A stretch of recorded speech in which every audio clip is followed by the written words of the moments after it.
On your Wednesday episode of Locked On Raptors, Tuesday night's game in Orlando was supposed to mark the start of a stretch of games that would tell us a lot about this Raptors team. About that. You are Locked On Raptors, your daily Toronto Raptors podcast, part of the Locked On Podcast Network. Your team every day.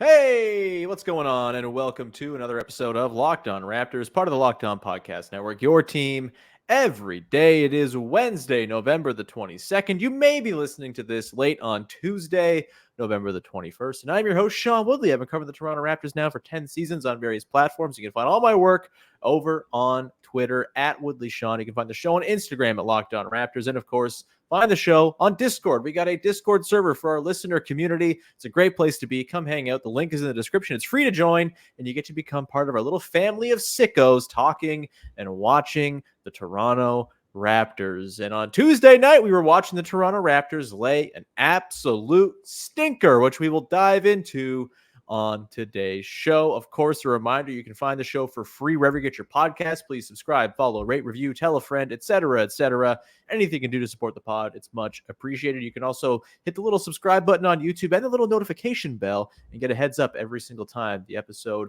of the day is about to premiere. So go and do all of that. All right, let's get to it. Everyone was very excited. In-season tournament implications at hand. Raptors Magic Tuesday night must win. Let's go, baby. 126-107. The Orlando Magic lay the beat down on your Toronto Raptors. There were moments where it looked like, okay, maybe they got this thing figured out, but they were fleeting at best, and the Magic come away looking better in the in-season tournament situation. They are at 9-5 now to start the season, and we're going to dig into all the things that went wrong in this game. We got the good, the bad, and the coming up. We're going to talk about the Raptors and Magic, who on the surface built pretty similarly, similar issues, similar statistical profiles, but seemingly very, very much in different places. We'll talk about why that is, but we'll begin with our big takeaways, and we'll begin as well by bringing in our guest, Vivek Jacob, of course, of Sportsnet, Yahoo Sports, all over the place, and mostly right now getting mad at Team Canada playing soccer while we do the podcast. He's a true hero for jumping on the show while Canada gets their asses beat by Jamaica. Big V, how are you, pal? Not great, man. Like, I was... Don't sports do a good thing and make us feel really good all the time? We love that about sports. Like, you know, I was in an extremely broken state on Sunday after India lost the Cricket World Cup final. And I was like, oh, you know what could maybe get me out of that funk is watching the Raptors with a must-win game in the in-season tournament. And nope, they just absolutely stunk up the joint. Now you've got Jamaica up 3-2 on Canada at BMO Field. There's about 8 minutes left in the game, and it looks like it's just not going to happen. So it's been a rough few days of sports, buddy. Yeah. Hey, we had the Pistons game. That was pretty fun. Maybe some of our listeners are Montreal Alouettes fans basking in the glow of their Grey Cup victory. But no, anyone who likes the Raptors, not feeling so hot today. As I talked about throughout the week, you know, coming into this Magic game against the Pacers tomorrow, you got in-season tournament games against the Bulls and the Nets. You got the Cavs, the Suns coming up. This is the part of the schedule where you start to actually figure out, okay, what's this team all about? Are they good? Are they bad? What do they need? What's working? What's not working? And this game against the Magic suggested that a lot of the bad parts of what I just laid out there, the bad, the not working, et cetera, are kind of burbling to the top. Of course, it's just one game. We're not going to totally lose our heads here, but this was bad, Big V. What was your biggest takeaway from a very, very stinky loss to a very annoying Magic team with a very fired up Jalen Suggs ready to prove the world wrong that the Raptors should have taken him 4th overall back in 2021? I mean, the Raps showed up like they were drunk and like hung over of watching, you know, your favorite sports team lose at their favorite at their best sport. Like They showed up with a big V mindset. yeah, and it was like they wouldn't defend at all. Yeah. There were these turnovers. It was like literally trying to make an entire Raptors edition of Shaqtin' a fool. Mm-hmm. Like the entire countdown for Shaqtin' next week is just going to be the Raptors. Those turnovers were just ridiculous. And again, like it's not a must win, but you know, in terms of like competing in the tournament to show up with this kind of effort. And I think what's frustrating is over the course of the season so far now, we have seen such wide gaps between their ceiling and their floor. Yeah. And to, again, see what they did on Sunday against Detroit and go from that to what they laid out tonight for us to watch, it doesn't make any sense. Whack-a-mole, man. It's a total whack-a-mole team. It's it's nuts. And look, I think this game, the thing that really stood out to me was just the total lack of any sort of defensive integrity, right? Like the rim running for the Magic in this game, just every time they wanted to get to the rim, they got there, whether it was in transition and it was Jalen Suggs blowing by 4 dudes on the run, whether it was in the half court and pick and roll defense was just getting totally carved up by Paolo Banchero or Cole Anthony or Mo Wagner, Franz Wagner, like just no resistance at the thing the Raptors are supposed to be best at. Like this is a top 10 defense coming into this game, and they just did not walk the walk at all. Meanwhile, the Magic came into this as, like, I think on some metrics, the number 1 defense, depending on the site you look at, third. They were a really good defense coming in to this game, and it felt like a really good defense. It felt like an impenetrable wall of arms and just like well-instructed defenders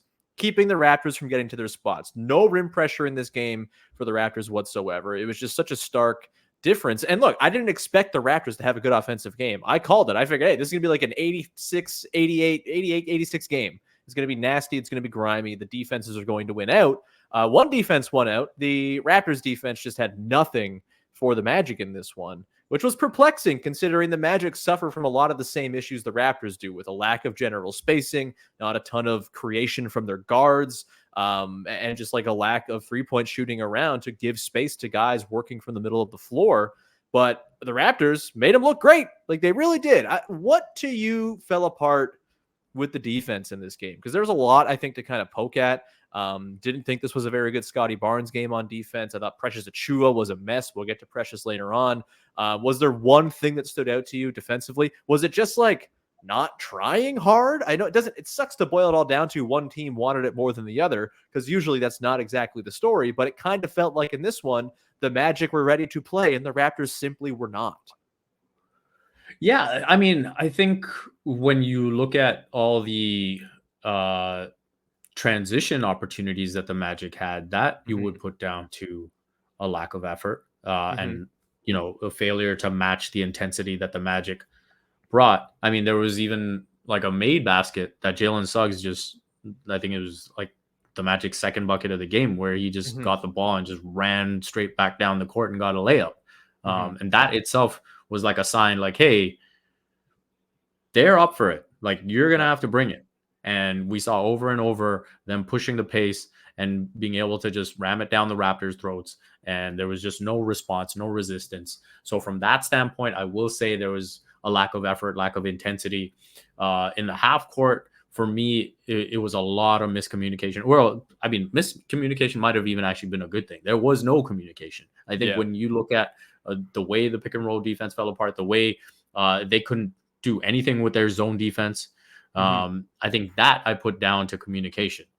And so, like, literally, we can just go down the list of issues that need to be on point for a defense. And that's exactly where the Raptors got it wrong.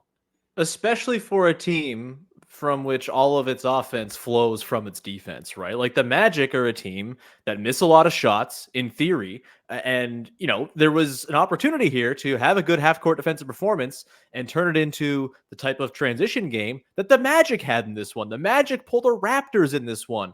168.8 offensive rating in transition. They ran a ton. The Raptors ran 21% of the time. Very good. 91st percentile, above that 20% threshold we've been talking about all season. They only scored 66.7 points per possession in transition. Nasty, nasty stuff. Really bad. But again, I don't even know if the offense is the thing I'm most upset with in this one. The defense just totally lacked any attention to detail, and it left them having to just walk it up in the half court against that bear of a Magic defense, and it gave them no real shot, despite this actually being one of their better half-court games. 98.7 half-court offensive rating, which like will move them up in the standings. It's kind of nuts. But yeah, just for me, a couple instances of just like really poor defensive communication and just kind of like sloppy tactics, like some pretty lazy switching. There was a sequence in the third quarter, I want to say, where Dennis Schroeder was guarding whoever the ball handler was, might have been Jalen Suggs, and him and Scotty Barnes switched the action. So Scotty ends up on Suggs, or it might have been Cole Anthony, and Dennis Schroeder is on Mo Wagner. And there was like 8 or 9 seconds where there could have been a scram switch figured out by the Raptors there to get that obvious glaring matchup of Mo Wagner on Dennis Schroeder taken care of before it burned them, but nothing. They just kept the assignment as it was, and then a shot goes up, there's a miss, Dennis doesn't box out, Mo gets the offensive board, and it's a putback. And it was just like little easy stuff like that just drives you crazy. A couple of really bad miscommunications, I think, by Dennis as well on switches, or what should have been switches that weren't. You know, you get Gary Harris walking by Grady Dick, where I don't think Grady Dick thought he was supposed to be switching in that situation, and Gary Harris walks to the basket. That might have been a breakdown on Dick's end too. Like it all goes into one. But Precious Achiuwa just like picking up defensive 3-second violations, just standing in the paint, not really with any sort of intention, just really, really low energy, really ugly defensive effort from the Raptors in this one. The offense, they actually kind of had their moments here and there when it was working. But man, oh man, I don't know how you let this Magic team, which came in as a worse offensive team than the Raptors, have one of their best offensive nights of the season. I don't care how young and exciting the Magic are. Their offense stinks, and the Raptors made it so they looked like the bloody 72-win Warriors, 73-win Warriors, but however many games that stupid team won. So not great. We're going to come back, Big V, get into the Magic and Raptors and kind of where they stand, because similar roster builds, you could even argue that the top end talent's probably better for the Raptors as it stands right now in the year of our Lord 2023, but very obviously different in the rest of the roster complexion. We're going to get into that and sort of the differences between the Raptors and Magic. What do the Raptors got to do to get back on the Magic's level? What a horrible question that is that we're even asking. Oh my God. We'll do that coming up in just a sec.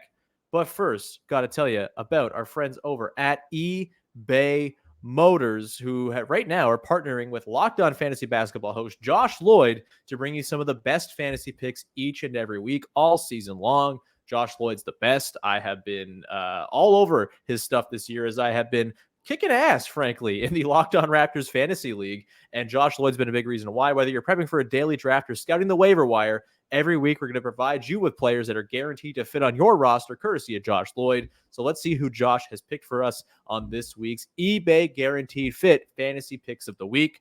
There's a few options here. Kyle Anderson, Santi Aldama, Eric Gordon, for example. The one I'm going to pick here, though, is Jaden Ivey, who we saw the Raptors play the Pistons on Sunday. They're not good. They stink. They have no offense to speak of. Jaden Ivey, though, got a starting job back in that game. Maybe he gets back into the good graces of Monty Williams. Maybe he becomes a player who is part of the future solution there in Detroit. And if he's not, hey, the Raptors would take him. They could use a guard. Send him on over. Either way, go check out Locked On Fantasy Basketball, as he is doing it all season long. He's going to help you win your fantasy championship. And eBay Motors knows a championship team is all about each player being a perfect fit. And it is the exact same with your vehicle. With over 122 million parts for your number one ride or die, you can make sure your ride stays running smoothly. Brake kits, LED headlights, roof rack, bumpers, whatever your baby needs, eBay Motors has it. With an eBay Guaranteed Fit as well, it's guaranteed to fit your ride the first time, every time, or your money back. Plus, at these prices, you're burning rubber, not cash. Keep your ride or die alive at ebaymotors.com. eBay Guaranteed Fit available only to U.S. customers. Eligible items only. Exclusions apply. Okay, we continue on here. Big V, Vivek Jacob, along as we break down a game that has apparently just like rotted our brains, just left us feeling not so good about the state of your Toronto Raptors. Again, 126-107, the Magic win. Before we dive in, just a reminder, Locked On has a new 24/7 streaming channel, the very first of its kind on YouTube. It is Locked On Sports Today. Go check it out. Subscribe all day long, running the national shows from Locked On, as well as the local shows covering the biggest stories in all of sports. I don't think Locked On Raptors is going to be on the national channel tomorrow on account of why would it be after a game like that? But you'll see me there sometimes. Go check it out. Locked On Sports Today, 24/7. Go subscribe. All right, Big V. Raptors Magic.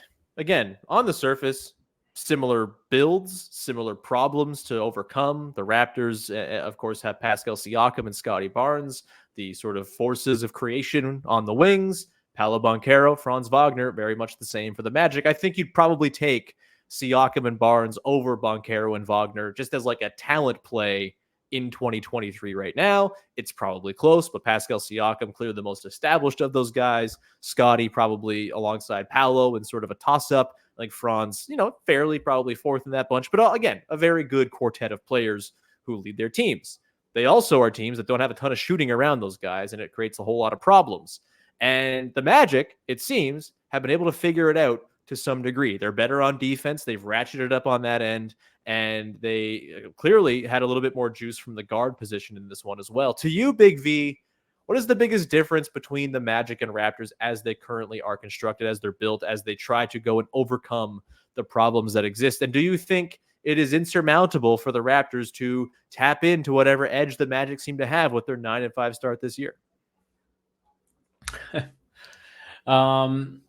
You would like to think that defensively, when you look at the theoretical ceiling of the Raptors, that they could potentially get up to that level that the Magic have been at. And I think that's probably where, if you start to really scrutinize what maybe the subtle differences are, it's like if the Raptors are Vision 6'9", the Magic are like Vision 6'11". It's just like they're bigger, they're longer, and you kind of see that at every position. And then obviously Jalen Suggs was just immense in this game. He was on one, man. A little like he was kind of bringing a guy who forgets it's Tuesday morning at the local rec center energy at pickup, but hey, justified in this one. He was awesome. Yeah, it was an in-season tournament game. It's true. It's true. So, no, I thought his intensity was amazing. Defensively, he was everywhere. And so I think when you look at the Raptors, like Dennis Schroeder is capable defensively.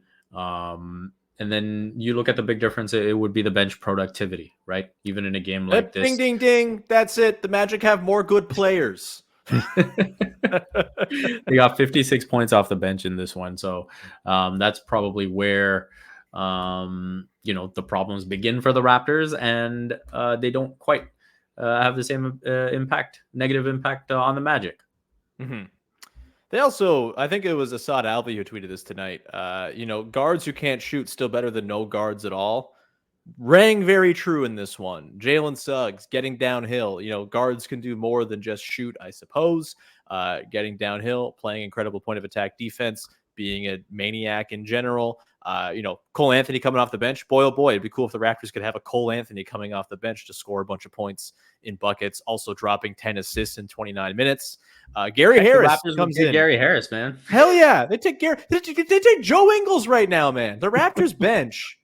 Really grim scene in this one, man. I was going to talk Precious Achiuwa in my bad. I'll talk about someone else in my bad. We'll save that. But Precious Achiuwa in this one, I thought totally out to lunch for long stretches of this game that he was in there, played just 15 minutes. He got the early sub into the game. I guess foul trouble for Yak was part of it. But I thought in the third quarter, they lost this game when Jakob Poeltl went to the bench at about 8:30 and Precious came in and just had nothing, totally lifeless. Even the good stuff he did, like, hey, get a steal under the basket and then give it right back to Mo Wagner. Just like really, really tough stuff from Precious. I thought this was a pretty bad Malachi Flynn game overall. Gary Trent Jr., 1 of 6. Just you need more from Gary Trent Jr. He's extremely important to this team. And once again, the Raptors find themselves probably relying too much on Gary Trent Jr. No guard depth. You get nothing from Chris Boucher. Basically, like, what was the best bench performance in this game? Probably Flynn. It's not what you want, man. It was another example of, look, the starters had their own issues in this game. We'll get into them. But really, to me, this, again, speaks to, like, the struggles in this game speak to how thin this roster is in NBA players you can count on. And it's felt like for moments that they're kind of, oh, maybe Otto Porter Jr. is in the rotation. And like, I don't know where he's gone. I don't know why he's been excised entirely. It seems like the team works well when he's on the floor. Grady Dick obviously still working through his struggles. Just an ugly game from the bench. I don't know how you fix it. It's not as bad as it was tonight. Surely you get nice games. Guys are going to pop, but pretty clear that the Magic have more guys you can set your watch to off the bench than the Raptors do. And depth matters. Like, you got to have more than 5-6 players who can do it for you every night. It's the way of the world in an 82-game season where a lot of teams are talented. I don't know, man. What do you do about the bench? It was awful. Just brutal. Yeah, I mean, this is, again, we've talked about, the roster construction for a couple of seasons now. And, I think obviously Masai came in saying he wants to get answers about different guys, and this is kind of the definitive season in terms of evaluating Malachi, evaluating Precious. We know what Chris Boucher is, and so I think from that standpoint, obviously, we had to see if Gary Trent Jr. would be accepting or embracing of a bench role and how that would go, and it hasn't gone well. And so I think, we're going to get to a point where the writing will be on the wall if it isn't already. And you're just going to have to accept it and find a way to make some changes to this roster. And so, yeah, I think, you look at the guard play, you look at the shooting, you look at the big options. There's a lot to fix. A little bit. And I mean, look, the Magic do have the advantage of having been awful for the last 10 years. And so they've accrued a lot of guys who, maybe they're not going to be great players, but they've got 100%. Guys higher in the draft. They have Cole Anthony. They've taken guys like Jonathan Isaac, who's just like doing bench stuff for them right now and blocking everything at the rim. Like, that's the benefit of being a bad team for a long time, is you accrue a lot of guys with talent. They haven't parlayed it into much just yet. Maybe they will. They seem to be on the right track towards that right now. They're not going to look as good as they did tonight against every team. It's a bummer the Raptors made them look this good. But yeah, I think the bench stinks. It stinks, and yeah. It's this difficult thing where obviously they can't be going and throwing good money after bad and going to make all these panic trades to go fill in roster spots 7 through 15 or whatever, right? Like, they can't go and be like, all right, we're going to go drop a couple picks on a guard now. We're going to go get Malcolm Brogdon to fix this thing. Like, that's just not the right move at the moment. But boy, oh boy, would Malcolm Brogdon or a type like that be such a huge salve for this team. It just might be too late in the game for them to go think about doing something like that. But, even going back a bit earlier, before the season, we had discussed how it's obvious, between, obviously Christian Koloko has had his respiratory issue, but between Yak and Koloko and Boucher and Precious, and it's like there's just a glut there that needed to be addressed that wasn't. And now you're dealing with those issues in real time.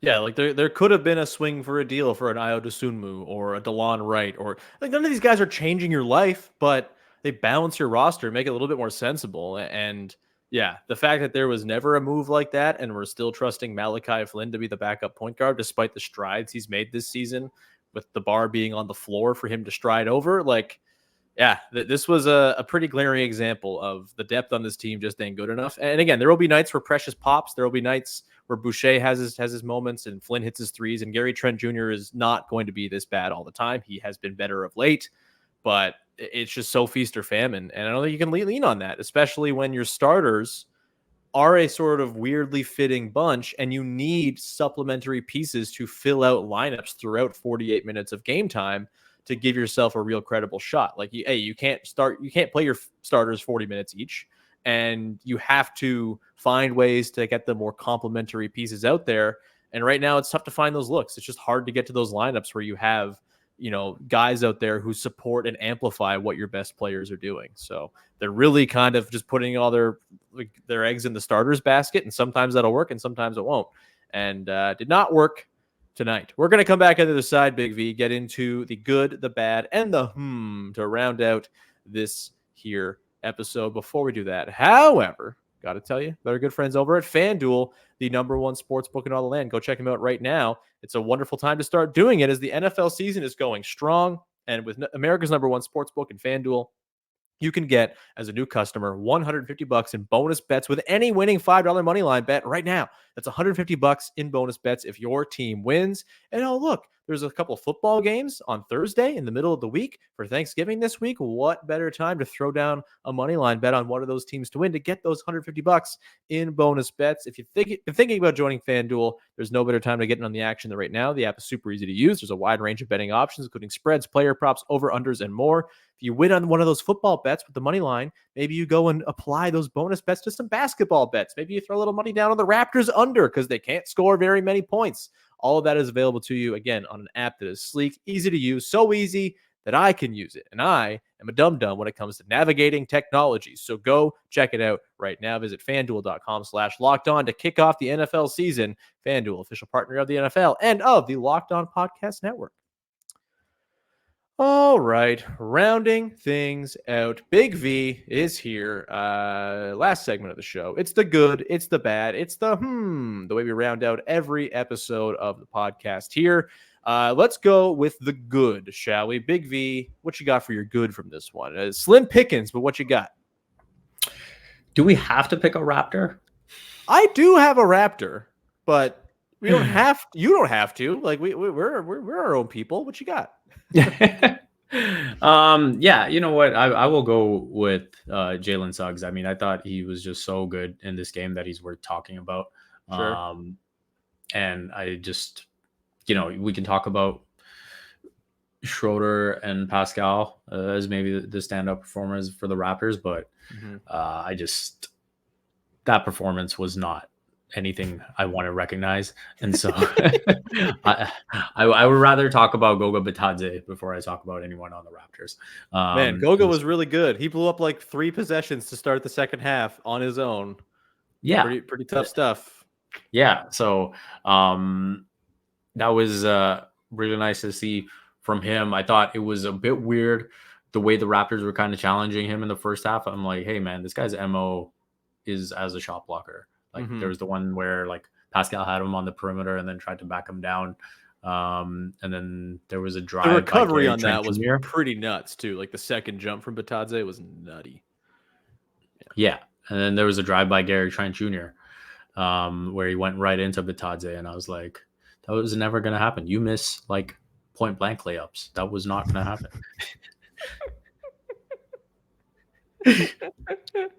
This was a weird good. I gotta say, it turned into nothing good about the Raptors. I will talk about a Raptor, and it's Pascal Siakam. Like, not the best game he's ever going to play, but I thought he had a pretty good two-way performance in this one. 16 points, 8 assists, and some pretty gnarly passes out of double teams on post-ups, like kind of showing what that sort of feature of their offense can produce. Like really, really good stuff out of there. Super high level reads and just gloriously delivered. And I thought he was their best defender in this game pretty comfortably. I thought he did some really good stuff on the wings. He had 3 stops on Paolo at the rim in the third quarter alone that I thought were really impressive. Or it might have been the second quarter, whatever it was. It all blurs together at this point. But he had a really good run of stops on Paolo. He had that strip, I believe, of Franz that led to the OG dunk. I liked Pascal's game in this one quite a bit on both ends. He was really, to me, the only one who kind of brought it on both sides. And, not surprised he had by far the best plus minus of all the starters in this one. So good on you, Pascal, I guess. We'll go to the bad. I'll go first. This was Scotty Barnes' worst game of the season, right? Probably. Just like pretty disconnected. Yeah, he had 14, 8, and 4. Like he walks into his stats, although he's been walking into much more, big stats, much more big stats. Very good stuff, Sean. Good English. He's been walking into bigger numbers than that. It just felt like not a lot of energy, very passive. He had a couple times where the ball swings to him on the wing. He's got like Gary Harris or Cole Anthony on him, and he just like swings it to the next guy. Like, go eat, man. There's lunch right there. Go eat your lunch. It's just like steaming and fresh out the oven. Go do it. Yeah, pretty passive for him. And then a couple just like kind of wild turnovers. He had 5 turnovers in this game. A few of them like truly baffling. And just, I know Scotty Barnes is an excellent passer. That's why we love Scotty Barnes. But sometimes he needs to understand who he's passing to. And I feel like he overestimates the pass receiving abilities of his teammates at times, in particular guys like Precious Achiuwa, Chris Boucher. It happens a lot with. Just like a little bit of awareness of like who it's going to. Every pass does not need to be a Randy Johnson fastball. Like there can be a little bit of in between there. Obviously, you know, Scotty's been incredible all season long. This doesn't derail anything. I'm not saying they should have taken Jalen Suggs over Scotty Barnes or anything like that. But I wonder if anyone's going to have that take tonight and just ask for violence on the internet. I look forward to seeing that. Actually, I don't. I'm not going to look at the internet after we record tonight. But yeah, not my favorite Scotty Barnes game. Tough defensively as well. Just really, really discombobulated, I thought. Tough to see. What was your bad? Yeah, he struggled. From the passing standpoint, you know, areas of improvement for him, like you said, absolutely know your personnel, know who you're passing to. And I think just in general, just recognition of like risk to reward ratio. And you know, there was one play in particular where the angle was there, and so he throws a bounce pass to Precious Achiuwa on the roll, and Precious is not able to make the catch in traffic.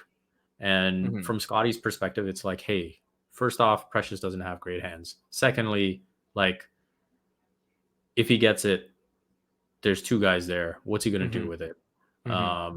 So just little things like that he can learn from. Obviously, so young. Amazing season. Do a stinker. Stinkers are going to happen over the course of 82. Of course. And so we'll chalk that one up to that. And as I mentioned, Precious, I will go with him as my bad. This was one of those games. Coaster is get under repairs right now. They're working on the tracks and stuff. Coaster out of commission in this one, man. Yeah, I mean, I just think with Precious, like we keep, you know, talking about those tantalizing moments of potential and like those flashes that he has, but at a certain point, you know, there's gonna have to be more of that than what we've seen so far. And like that's why even when he had the Detroit game, like some people were like, oh yeah, this is why I'm always Team Precious. I was like, this was like a nice building block. It's certainly why I can't quit Precious, even though I know it's bad for me. And it's like, okay, this is something to build on. This is, you know, something for him to go home happy about and maybe take into the next game. But then you see a game like this and it's like, what is going on, man? And yeah, I just don't know if there's like a consistently good player in there. Yeah. You know, there's being an incredible athlete with all the tools in the world, and there's knowing how to play basketball. And it's not to say that Precious can't, because obviously there are moments where it all comes together, but he just has these gaffes and these just like sequences where he brings the ball down in the middle of traffic. Like, you're Precious Achiuwa, man. Just go dunk on a dude. Like, you could jump over anybody. Why are you bringing the ball down? And why are you, again, like the 3-second violation he took tonight, where he walks back to on defense. He's in the paint. He's moving his feet as though kind of doing the step in stuff where you're trying to get the foot out and kind of reset the clock. But he wasn't stepping out of the paint. He was just doing the dance within the paint. And then it's 3-second violation because he was just dancing in the paint. It's like, you got to have a little bit more awareness than that, man. It was a rough scene. Let's go to the What you got for your Yeah, I mean, this is that is bordering on extremely bad. Like, just how much longer are we gonna have these like rough starts? We've seen it multiple games now, and they just don't come out the gate strong enough. Well, obviously, we've seen the comparisons between the starting lineup, after the Yak trade last season, what the starting lineup has been doing this season. And so obviously there's issues there. But yeah, I think it's at this point, it is definitely a concern. It is something that Darko has to look at and say, hey, what is going on here? How do we address this? And yeah, I think it's a borderline at this point, because it is, we've seen enough of it. For sure. Like, there's just too many times. And yeah, sometimes you'll be able to overcome it because you're playing the Wizards. Not everyone's the Wizards. And most teams aren't the Wizards. No one is the Wizards. They are their own special thing. By the way, the inverse of what the Raptors did offensively today, the Pacers just beat the Atlanta Hawks 157-152 in regulation. Yeah, that's nutty. That's crazy. They were also down by a lot in that game. The Pacers-Raptors game tomorrow is going to be fascinating. The Pacers can't defend anybody. If anything is going to get the Raptors offense going, it's the Pacers defense. Can the Raptors defend a lick against this Pacers team? I don't know. They have the horses. I'm really interested by this one, man. This could go a whole bunch of different ways. I'm very excited. But and I'm not saying that, look, I know we've been kind of dour in tone today. I don't think this game is the story of the team or the season or anything like that. I think we have a whole lot of runway left to figure out what works, what doesn't, what's the long-term stuff you keep around Scotty Barnes and what's not. I'm not too concerned right now at the moment. But there was a couple games around this time of the year last year against the Orlando Magic. I think they were in December, but around the similar part of the calendar, at least a part of the calendar where I feel sad all the time because it's dark and rainy all the time. So similar like vibe mentally while watching these games. And the games against the Magic last year where they lost both in Orlando, got waxed in one of them, were kind of the beginning of, oh no, something might be really wrong with this basketball team. I'm not saying that that's what happened here, but I can totally see a world in which 2 months from now, if things go awry, we look back at this game as the sort of first big glaring alarm bell that, ooh, something might be rotten here. Again, I don't think it's going to be that bad. I think they stand a very good chance of winning a lot of games they play. They're a weird team. They're a middling team. They're going to have very high highs and very low lows. That's just part of the deal. They're working through some stuff. They're figuring it all out. But if they go on some sort of run of not looking so hot here, if they have themselves another 6-game losing streak in December like they did last year, I think we could start to look back at this game against the Magic as sort of the progenitor of all of our worst feelings. So that's my On a great uplifting note, we will leave you there and round out the show. Big V, thanks for jumping on, pal. Anything you want to promote for the good people out there?